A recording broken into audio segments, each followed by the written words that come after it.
الرسالة دي بوجهها للشعب المصري. في قنوات معادية للدولة المصرية بتطلع من دول مختلفة. القنوات دي تابعة للجماعة الإرهابية وتابعة لمخابرات دول أجنبية عايزة تسقط مصر وتدخلها في الفوضى، لأن المخطط كان إن مصر تتقسم وما تقوملهاش قومة وتتدمر زي دول كتير اتدمرت حوالينا. مصر أحبطت المخطط ده. القنوات المعادية دي بنشوف منها علي مهدي، وبنشوف منها معتز مطر وأسامة جويش ومحمد ناصر وغيرهم. كل غرضهم ان يطلعوا يتكلموا بصورة سلبية وصورة تحبطك كمواطن مصري، صورة تصدر لك الضيق والغضب علشان تنفجر وتضيع بلدك.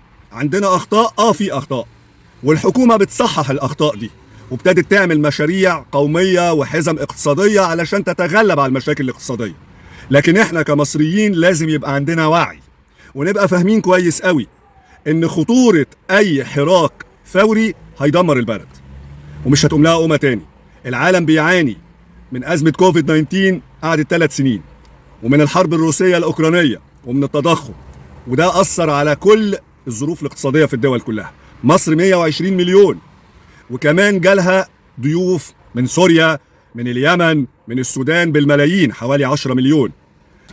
فيبقى لازم نحافظ على بلدنا ونحاول نقف جنب الدولة المصرية تعدي الأزمة الاقتصادية دي. واخيرا انا بوجه رساله لرئاسه الوزراء ورئاسه الجمهوريه.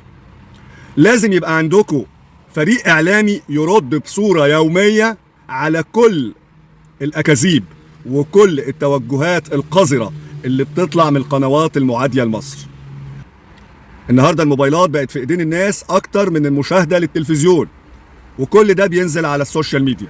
ارجو ان تنتبه الدوله لاهميه التواصل مع الشعب المصري من خلال متحدثين إعلاميين على درجة من الوعي الاقتصادي والمعرفة يكلموا الناس.